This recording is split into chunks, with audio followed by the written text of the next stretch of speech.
A man sails out into the wine-dark sea to 1,000 adventures, inspires 1,000 stories.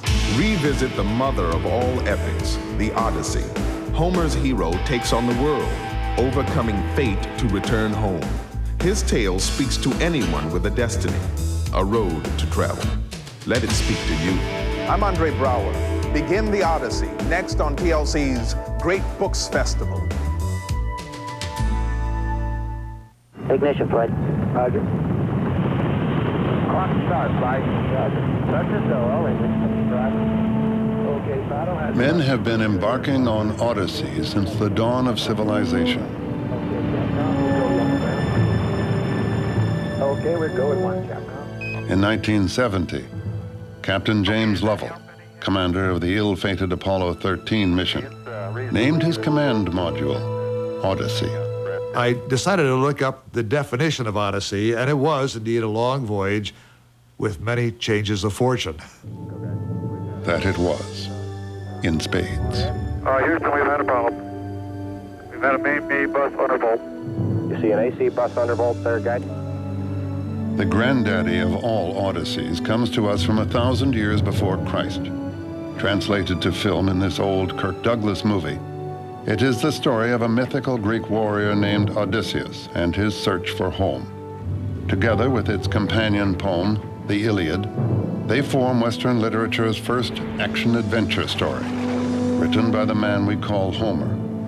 It is a grand adventure, an allegory of all our lives, writ large.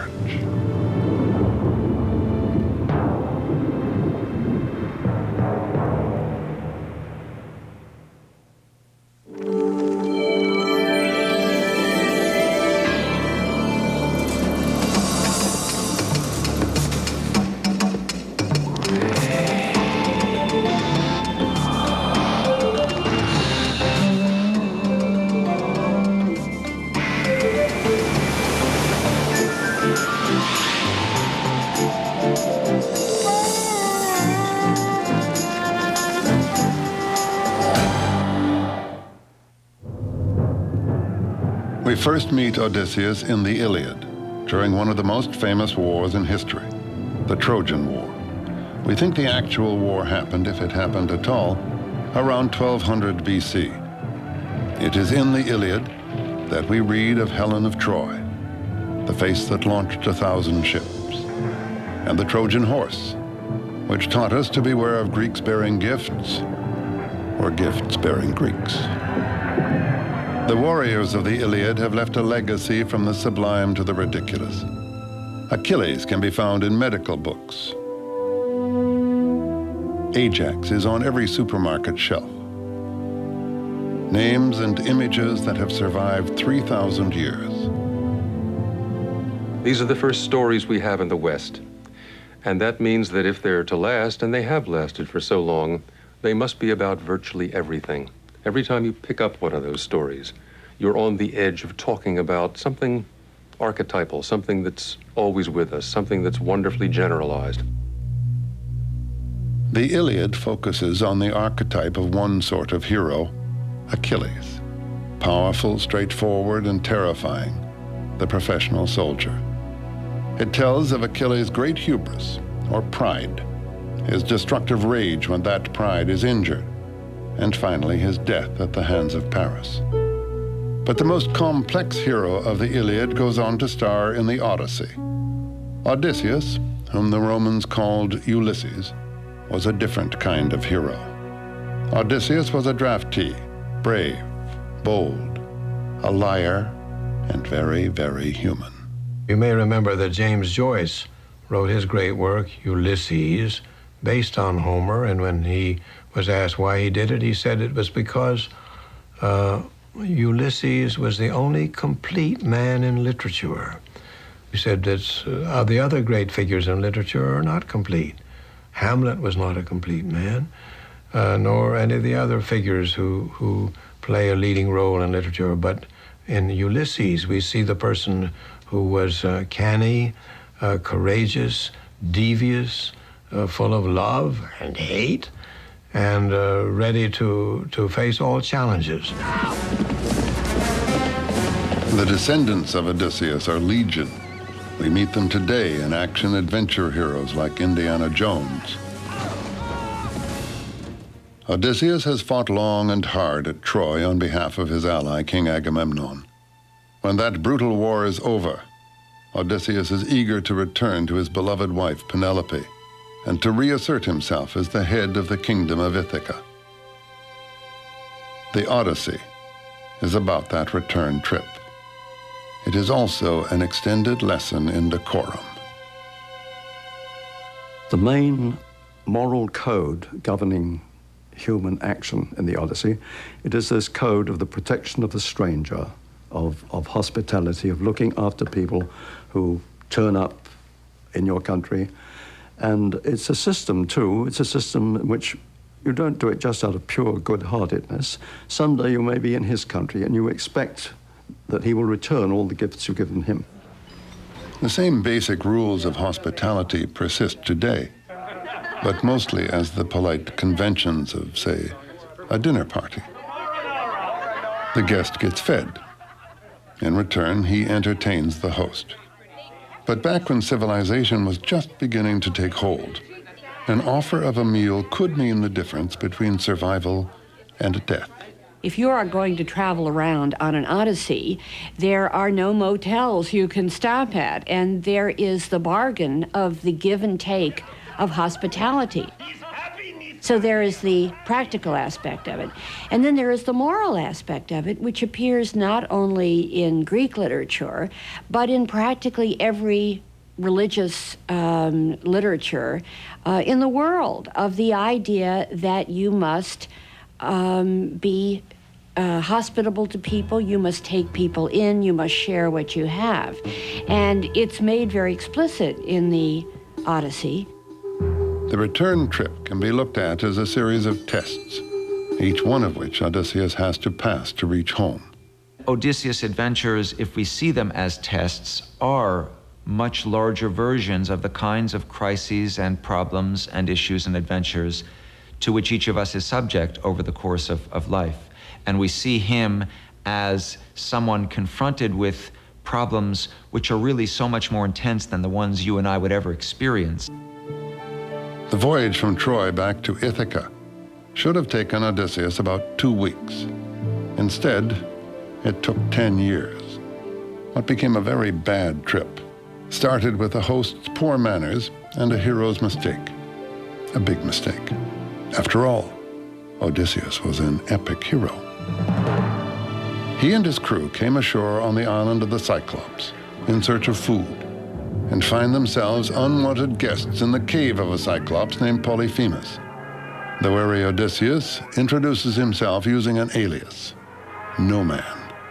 This witty AKA protects Odysseus, though not all of his men.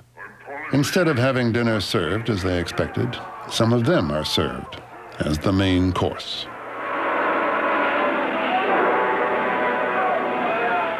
The Odyssey not only contains the basic rule, which is watch out whom you turn from your door, but it is full of marvelous examples of good and bad hosts and good and bad guests. You have the ultimate in bad hosts, who is Polyphemus, who says, why should I bother? I don't feel obligated, which is what a lot of people say today. And so he takes his guests and batters their brains on the floor and eats them. This is a big no-no in the etiquette rules of hospitality. Do not, repeat, not eat your guests. Rules are rules. The giant, having been such a dreadful host, pays dearly for his rude behavior. His payback? A poke in the eye with a sharp stick.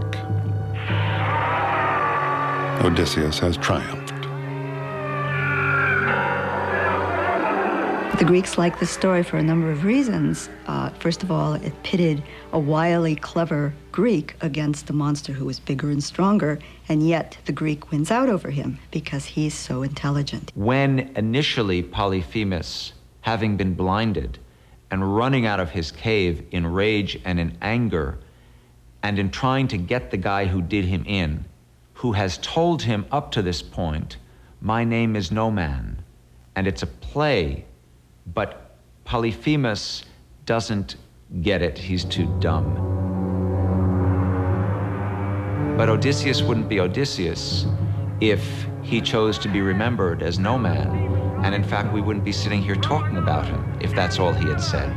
It's when he believes he's out of Polyphemus' reach that he yells back, "The one who has blinded you, I am Odysseus, sacker of cities." Son of Laertes and king of Ithaca! To your oars, men! Up with the sail! The giant's father, Poseidon, is all-powerful in the realm of the sea. Polyphemus can't retaliate, but Dad can and does.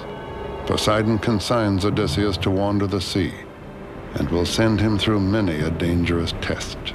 And so all of Odysseus' travails at Poseidon's hands, presumably, are a consequence of that need to say who I am. And I remind you in Greek, is ego, his ego, himself. And that is Odysseus. He is self, he is ego, he's the individual. This individual is going to have a long journey home. A Greek historian of the 2nd century BC mapped what he thought was the Odyssey's itinerary. It was a route that took Odysseus to 12 different destinations, including Egypt, Africa, and Sicily, and across thousands of nautical miles. Along the way, he would lose each of his ships and all of his men. Some ego trip. Myth is not mere fiction. Its origins lie in the efforts of early peoples to explain the world about them. Myth can be thought of as a form of history, or even an early stab at science. To the ancient Greeks, the supernatural deities who lived on Mount Olympus represented two things: the forces of nature, like water, wind, and air, and the nature of man, his desire, ambition, anger, and jealousy. And the gods not only reflected the world, they also shaped its destiny. The siege of Troy, which left Odysseus to embark on his monumental journey, is the direct result of squabbling among the gods. Not only do the gods set things in motion, but throughout the story they are never far from the action. In this all-star struggle, Athena, the goddess of wisdom and champion of Odysseus, could represent reason and civilization, while Poseidon represents raw emotion and the forces of nature.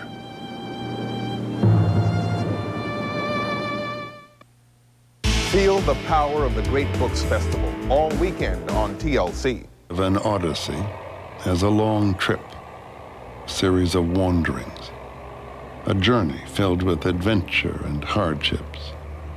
We all follow our own Odyssey, our own voyage through life, searching for the serenity of home. Homer evoked this human Odyssey in a poem of 12,000 lines, the first known masterpiece.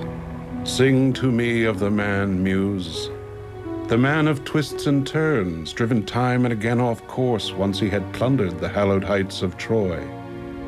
Many cities of men he saw and learned their minds. Many pains he suffered, heart-sick on the open sea, struggling to save his life. Launch out on his story, Muse, daughter of Zeus. Start from where you will. Sing for our time, too. Who was Homer? No one really knows. The question has baffled scholars for 3,000 years. The poet who is thought to have created the Western world's first great works of literature is an enigma. Now this guy Homer, did he write both? Or is there a Homer who wrote either? Or is it someone else who happens to be named Homer who wrote these books and not the guy we think? Or is it a compendium that somehow came together during a period that we then associate with someone named Homer? We call him Homer, but we know really nothing about him at all. There are all kinds of legends that he was a wandering schoolmaster who went around reciting his poems. He may even have been a woman. That's what Samuel Butler suggested. But we don't know who he was, or some people even deny, some scholars even wonder whether there was a Homer. So I don't know who Homer is. All I know is that I'm entertained magnificently by what he, she, they, or it offer, and that both the light and the heavy aspects of what they offer are an endless source of amusement and amazement to me. Whoever he was, he evoked an heroic age in his works, a time of warrior kings and courageous seafarers, of a civilization rich in gold. Homer's epic poems have given generation after generation of Greek people enduring legends about their past. Of course, it was all myth, or so we thought. And then along came Heinrich Schliemann, a rich and highly controversial amateur archaeologist who thought Homer was telling history, and he set out to prove it. Schliemann was, as you probably know, a self-educated merchant from Germany who, when he made it in the business world, he fulfilled his boyhood wish to become an archaeologist. And he did it with such excitement and such deep devotion to it that he memorized the Iliad and the Odyssey in the Greek original. He knew them by heart. Schliemann went to Turkey to prove his theory and found what he believed to be the site of Troy. To this day, the find is disputed, but Schliemann was convinced. Next, he traveled to the Greek mainland, to the site of the ancient civilization at Mycenae, purportedly home of the legendary king Agamemnon. Schliemann began excavating just inside the city walls, looking for royal burial tombs. Months later, he struck gold, unearthing 30 pounds of delicate artifacts. Among them, a mask he claimed was the mask of Agamemnon. He had wonderful success at Mycenae. In fact, at Mycenae, I believe, was his biggest success, because he found the only intact royal burials that we know. Almost overnight, he made every academic person who did not believe the stories of Homer rethink the question of historicity in Homer. Schliemann had discovered evidence of a highly developed, warfaring Greek civilization that flourished between 1550 and 1100 BC, the Late Bronze Age.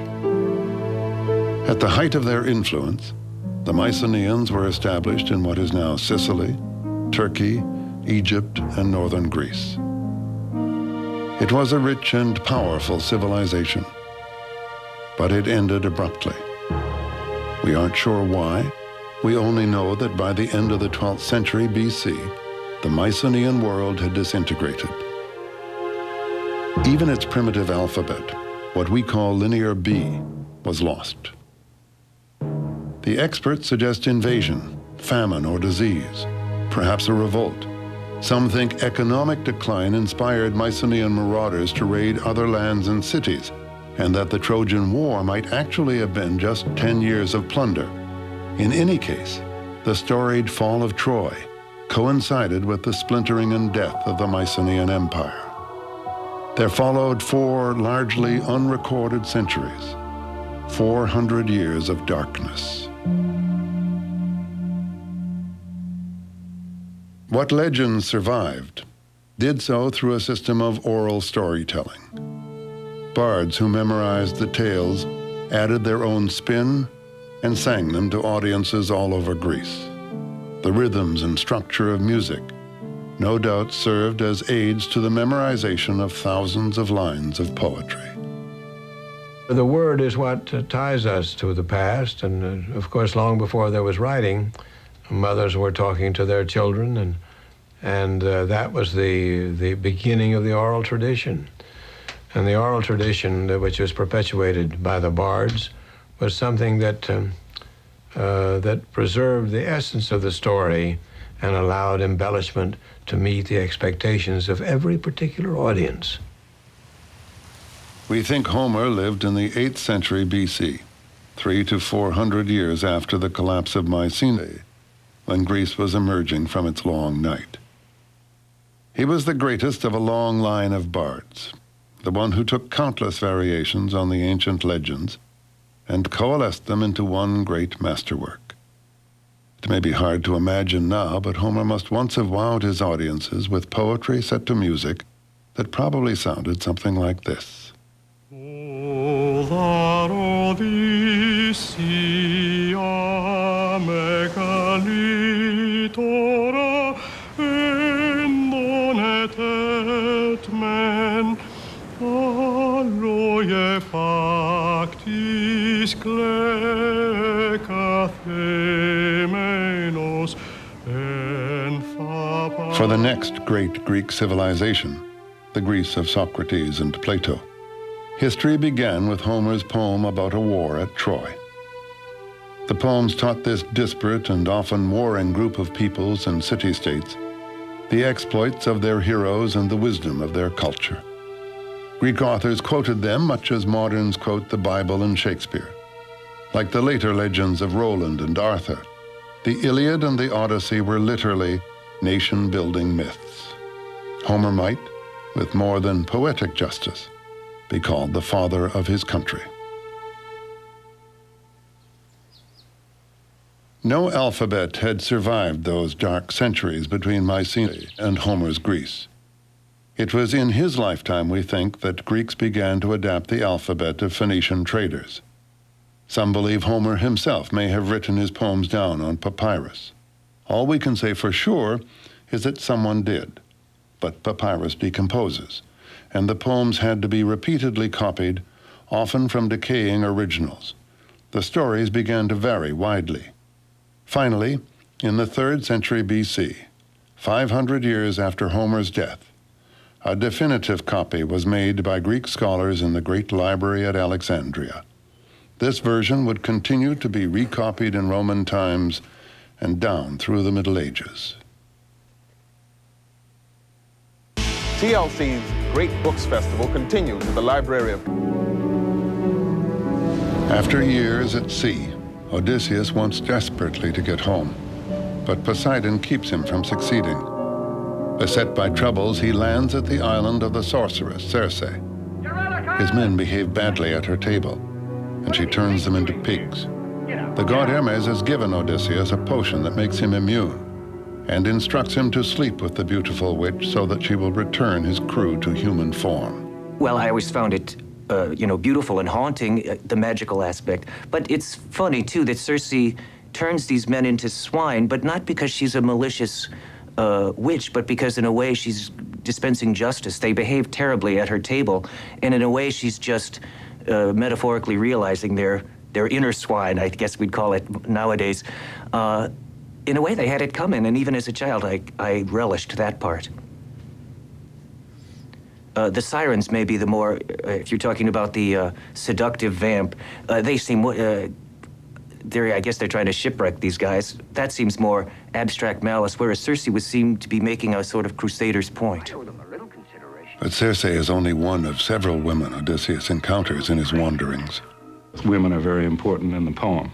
Women see him off on all his journeys, and I think, again, this is another metaphor for the simple fact that our mothers give us birth. They start us on life's journey, and of course the other side of the coin from birth is death. And another thing that Odysseus learns in the poem is that he's a human being, or what it is to be a human being. Odysseus later encounters Calypso, the goddess, not the dance. That sets off another seduction and another test for our hero. For Calypso offers him immortality if he will stay with her.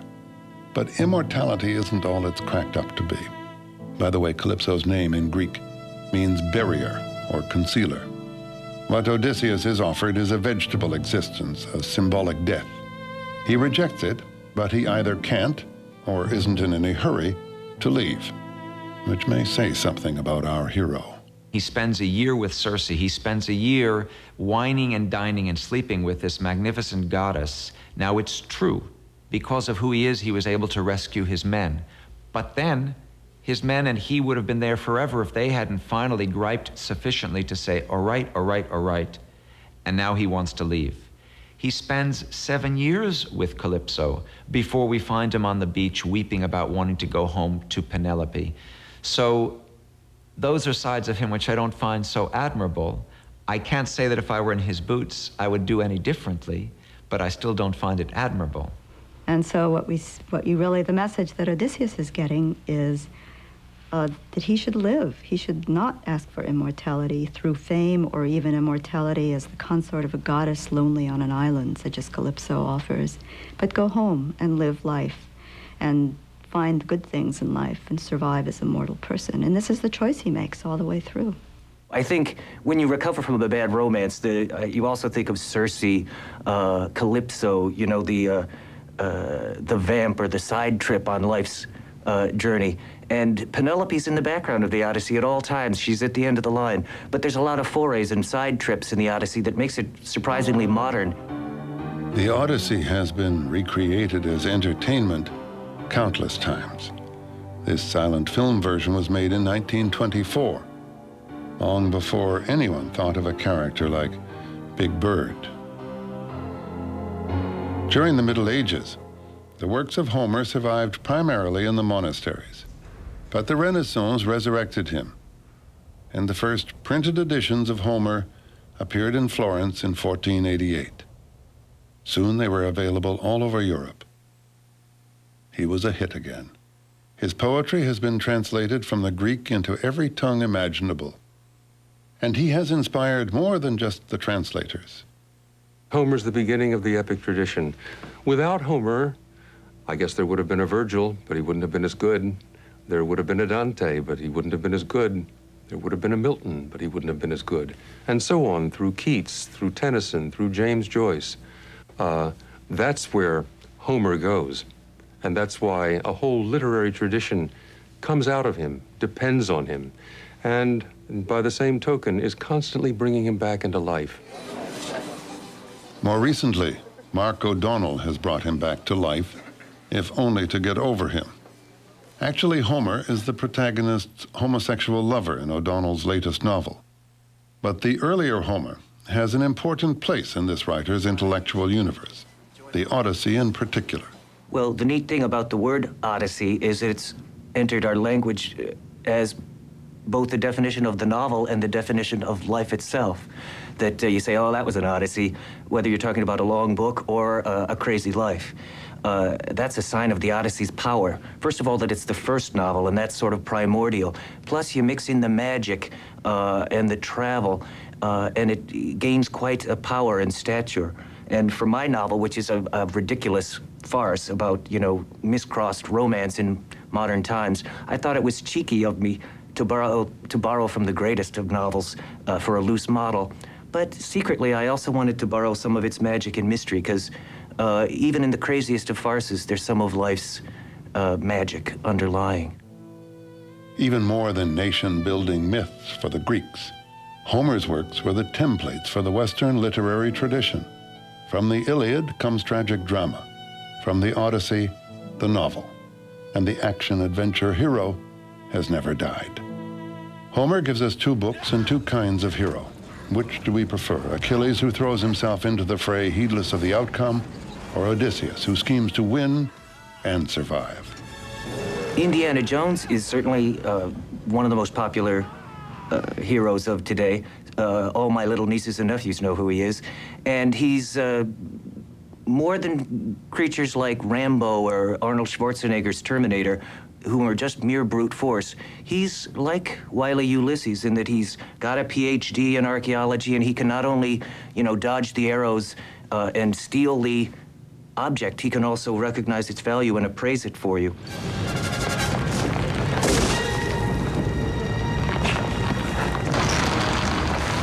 Like Indiana Jones, the heroics of Odysseus are more complicated. He has one other added quality, which is a very fertile intelligence and a willingness to lie in order to get what he wants, which is certainly not part of Achilles, who hates, like the gates of hell, the man who thinks one thing and says another, which is exactly a wonderful description of Odysseus. He's doing this all the time. it is no accident that Odysseus is the great master negotiator and diplomat, because he's really good at not saying what he thinks, but saying what will be useful under the circumstances, for which he got a very bad reputation. Homer had anticipated Machiavelli. Complete honesty may not always be the best policy. People always say, why can't they say what they really mean? Because if you say what you really mean when you have a volatile situation like that, you mean, I'd like to bomb you back to the Stone Age. That's what you really mean. And so instead, you say, artificially, we would like to reach some kind of compromise that we can both live with, so that everybody can continue living. So it is an absolutely essential part of the city. That's where the Greek word comes from. Civility, civilization, it's all the same thing. I think Odysseus is a hero who can be admired for different reasons at different times. He's a survivor, basically. People like to see him as a hero, but in fact, he's almost an anti-hero. For quite a while, virtue was essential for a proper hero, but not for Homer, and obviously not for us. If you depicted a perfect person now, it would have to be for a lampoon, Dudley Do-Right, Roger Ramjet, an absurd paragon of virtue. We doubt virtue now, so super virtuous heroes are a little harder to take.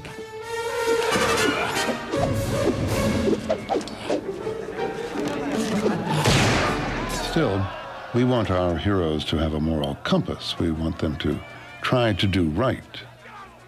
To do the classy thing, and they occasionally say, what would, Frank Sinatra or St. Augustine do in this case? What would Abe Lincoln do? They talk about a collapse of morals. My idea of a hero is not necessarily vanquishing in battle, but treating everyone with respect and surviving, if nothing else. That's the bottom line. We often regard mere survivors as heroes, and as despairing as that sounds, it certainly is true enough. Homer makes clear his preference between the two sets of heroic virtues. In the end, even Achilles votes for survival. Circe tells Odysseus that he must visit the underworld before he can continue his journey. There he meets Achilles again, a dead Achilles. Achilles is the same tough character he is in the Iliad, no nonsense. He doesn't put up with any guff from anyone. And Odysseus tries to mollify him by saying, look, Achilles, you were honored in life, and here in the underworld, everybody honors you. Achilles looks at him and he says, look, don't praise death to me. I'd rather be the meanest slave on earth than king of the dead. The tales have a purpose. They are not repetitive. They show Odysseus facing a number of different challenges, and as he goes through these tales, in each one of them, he is invited to forget the return home, to forget home, to stop living in a way, to die, to cop out. But he has learned something on these journeys, and I think what he's learned is life with all its suffering is better than anything else. Stay alive.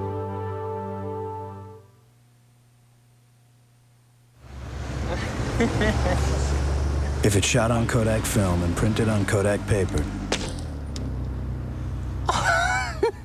we'll replace it for free. Introducing the Kodak Picture Guarantee. This is about... Kitty, kitty. Here, kitty, kitty, kitty. Dinner time. Is my little precious hungry?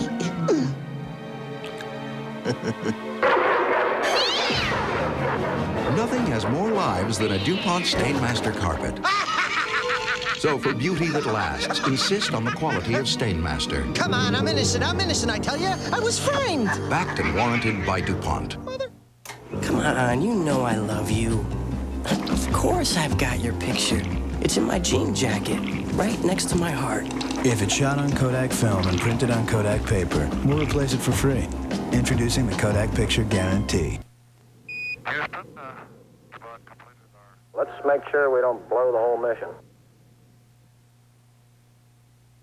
Things were getting colder. We were not getting any sleep. The strain and the stress was slowly gathering on us.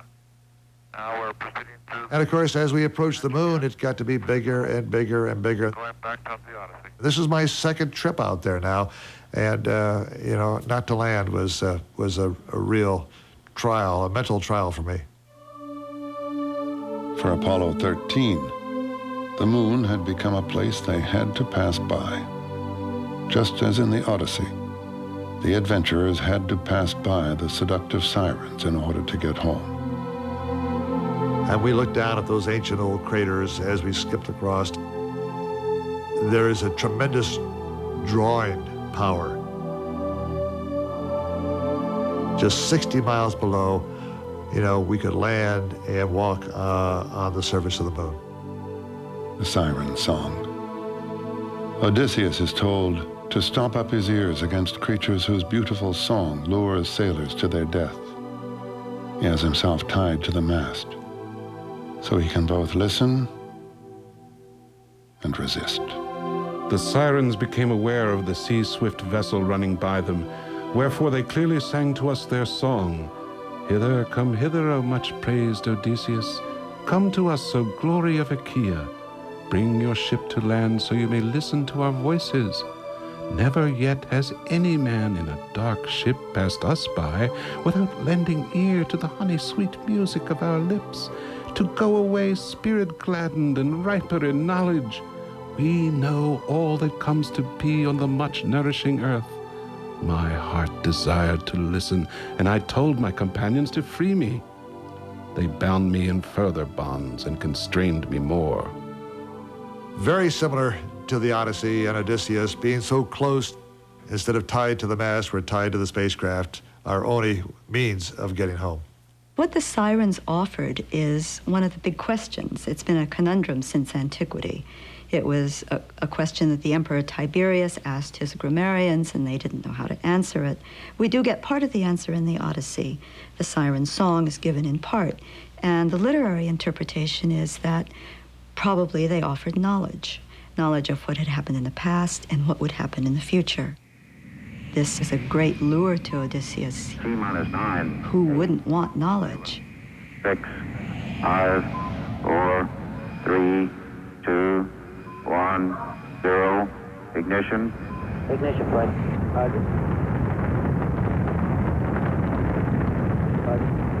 Liftoff. Apollo 13's change of fortune meant its crew never reached their destination. Looks good here, flight. Good agreement. But like Odysseus, they learned something about themselves. And like Odysseus, they were on the adventure of their lives.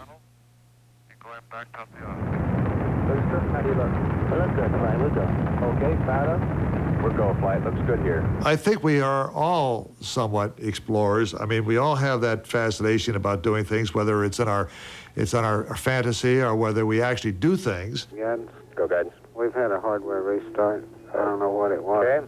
Houston, we've had a problem. Okay, Houston. Life would be rather dull if you didn't have some exploration, some adventure, something that you could look back on and say, I really enjoyed that, or I got by it okay, or I never expected that I'd have the courage to do what I did. Odysseus has been years on his journey now, sailing from one ordeal to another, and more to come. Having gotten past the sirens, Odysseus knows his route will take the ship past the deadly whirlpool Charybdis and the many-headed monster Scylla, who lives in a cave above the sea. And between them, he must make a choice. Which is the lesser evil? He always has choices. He has the choice of going past Scylla or taking the route of the whirlpool. And he's been told that if he takes the whirlpool, it's most likely that the whole ship will be destroyed, sucked down into this terrible Charybdis. On the other hand, he knows that if he goes past Scylla, he will lose 6 men. So he decides not to tell his men about that because he realizes that if they knew that 6 of them would die, they would stop rowing in that direction. And he tries to fight Scylla, but she cannot be fought. He has been told that too. And before he even sees her coming, Scylla has taken 6 of his men and is eating them up in the mouth of her cave. And he thinks this is the most horrible sight he's ever seen. But he gets through. We're often faced with lousy choices. Life seems to be a long succession of trade-offs, and survival itself comes at a price, as Odysseus has learned. Homecoming is an eternal theme, an archetype, as strong today as in the time of Odysseus. The theme of homecoming appeals to everyone. Everyone who's fought in the foreign war, people who've taken hazardous journeys of any kind, even to the casual journey. There's great pleasure in coming home to the place that is yours, that is familiar to you, and to the people especially. Last drill.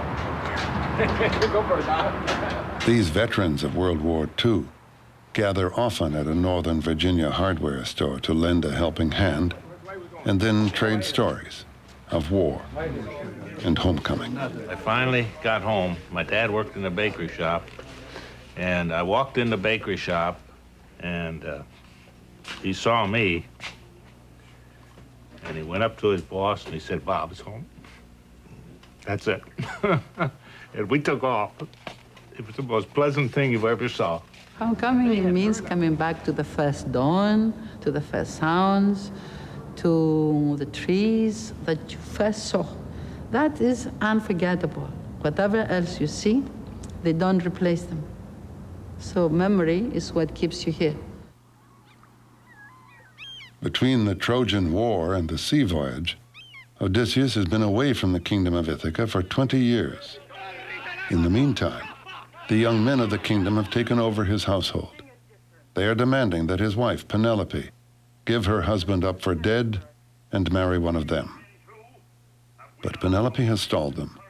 She says that when she completes the shroud she is weaving, she will marry. But she weaves by day and secretly unweaves by night. If she was giving in to the suitors, then there would not be any kingdom for her and for her son. So she found a way of postponing the marriage so she can gain time. When are these people going to go home? They have been here forever. They are eating us out of house and home. And what's more, they're trying to marry the lady of the house. And in the meantime, they are amusing themselves with the women servants. Bad, bad guess. Finally, Odysseus reaches Ithaca. But the goddess Athena has warned about the traitors who lie in wait for him at the palace. And he goes home disguised as a beggar. He's the outsider. There's a wonderful irony. We know who he is.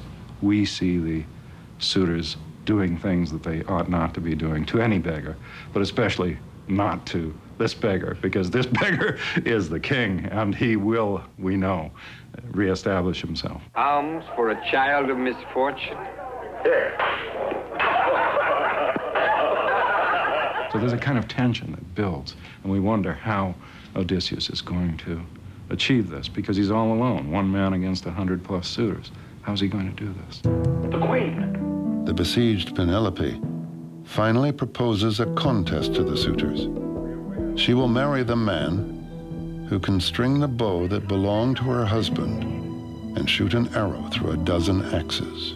Homer has built the picture of them as ugly to make us feel not only comfortable, but I think very satisfied with that magnificent moment when one after the other of these little twerps has tried and not been able to string the bow, and that wonderful moment when Odysseus, it's the fantasy we all have. It's being pulled out of the audience to step onto the basketball court and being the superstar that no one knew was the superstar.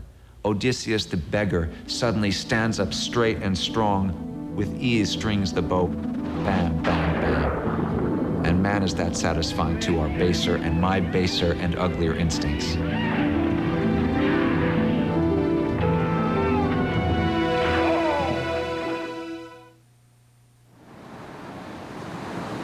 The tests are over, at least for now. And for the first time in 20 years, Odysseus and Penelope embrace. Really home at last. That's not icing on the cake. That's the very cake itself. That's the very substance of the poem. That coming back to home, coming back to earth, embracing it and finding that's where one has begun and where one wants to go ultimately. So joy is now to her the sight of her husband vivid in her gaze, that her white arms embracing his neck would never for a moment let him go. Dawn with her rose-red fingers might have shone upon their tears, if with her glinting eyes Athena had not thought of one more thing.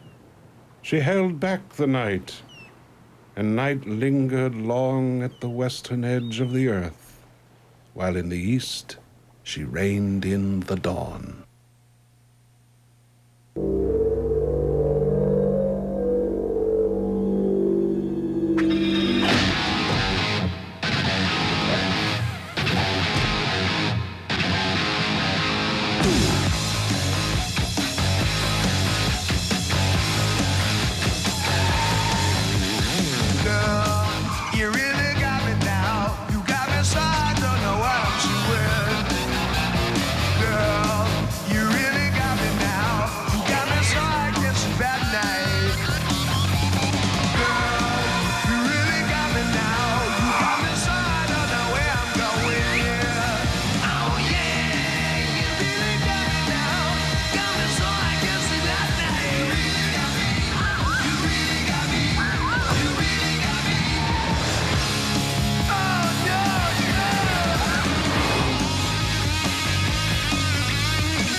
While in the east, she reigned in the dawn. But now, if the Odyssey is life, can the still living Odysseus be finished with his struggle? Not quite. After setting his own house in order, he must negotiate a truce between his supporters and the relatives of the suitors he has just slain. And then there's the prophecy. While visiting Hades, he met the ancient seer Tiresias, who prophesied his successful return and said he would then have to leave again. Thereupon, take a well-fitted oar and go on till you arrive at the place of men who do not know the sea, and eat a food that has not been mixed with salt, and where they do not know about ships with purple cheeks, or about well-fitted oars that are the wings of ships. And I will tell you a very plain token. Do not forget it. When you meet a man who mistakes your oar for a winnowing fan, then set your well-fitted oar fast in the earth, and make fine sacrifices to the Lord Poseidon. Then go back home, and sacrifice sacred hecatombs to the immortal gods who possess broad heaven.